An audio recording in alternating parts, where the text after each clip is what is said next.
Sveiki, sveiki. Ačiū, kad stebit mano kanalą ir prenumeruojat. Ačiū, kad spaudžiat patiktuką ir komentuojat. Ir kuo nudžiugins mūsų rytojus, pirmiausia, skubu pasakyti. Įsitraukit savo kortą iš 4, kaip visada sakau. Ir tuoj viską papasakosiu. Jūs rytojus nudžiugins tokia švelnia, laiminga ramybe. Jūs būsit visiškam balanse su savo mintim, su savo jausmais ir tyliai džiaugsitės viskuo aplinkui. Jums patiks pavasaris, jums patiks oras, jums viskas eisis kaip reikia. Nieko nereikės spaust, forsuot. Jūs dirbsit arba ką nors veiksit lėtai, ramiai, su pasimėgavimu ir, kaip jau sakiau, visiška tokia balansinga ramybe.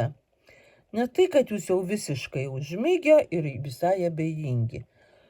Priešingai, jums viskas patiks, jums viskas atrodys labai žavu, labai linksma, bet jūs visiškai nesinervinsit, nesiautėsit, nepyksit, nerasit ko susinervuot. Bus tokia puiki, rami diena.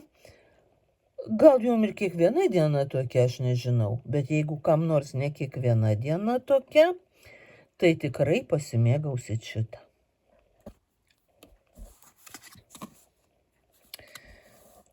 O vat pasiautės antrasis variantas. Ne tai, kad pasiautės, jūs kažką rasit atšvest, kažkieno laimėjimą, kažkieno galbūt pasidžiaugimą. Vat kartu su kažkuo pasidžiaugt. Jūs čia nekelsit didžiausios puotos ir neisit į, kažkur tai jau labai baliavot, nors šitos merginos tai čia gražiai apsirengia. Jos matyt ir į rimtą vakarėlį nuėjo. Bet aš jums tokio nepažadu, nors ką gali žinot, bet jūs rasit ką pašvest tokiam siauram ratelį, pasidžiaugt kartu su širdžiai mielai žmonėmis, kurie gali jūsų laimėjimais pasidžiaugt, kurių laimėjimais jūs galit pasidžiaugt.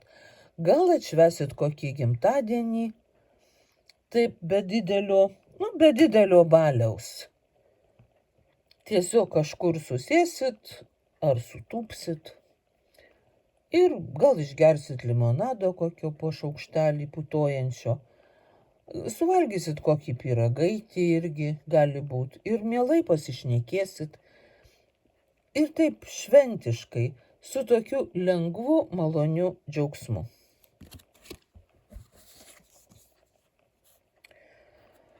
Taip. Matot, kokį žvėrelį prisijaukino šitą mergaitę. Rytoj jūs atrasite savyje tą švelnią jėgą, švelnią, bet galingą, kuri jums padės, visą šitą pasaulį prisijaukinti. Taip, kad jūs rasit kokį nors skanų kąsnelį žvėreliam, kurie jūs bando ten aplot ar kitaip ten pagazdint. Turėsit raktą nuo visų durelių, turėsit žodį kiekvienam oponentui įtikint ir visur jūs jausit tokią ypatingą savo galią, kurią buvot pamiršę.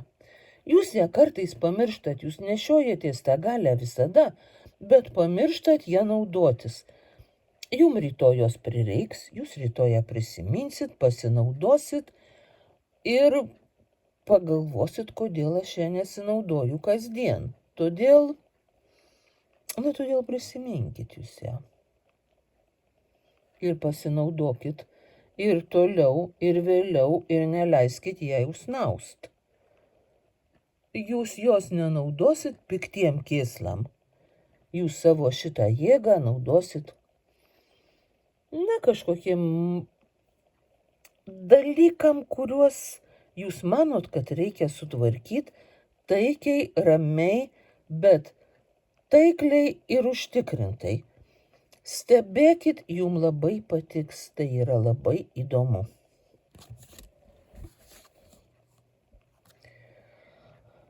Va. Ir vėl, ir vėl, nes neseniai mačiau šitą kortą. Atsiskyrėlis.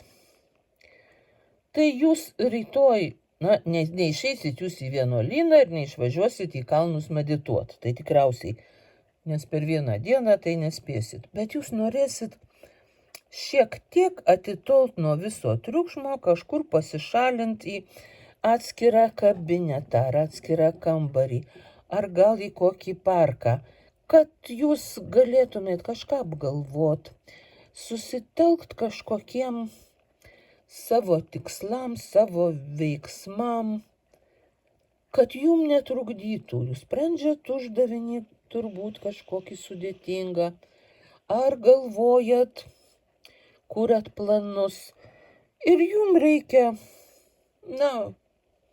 tokios ramios vietelės.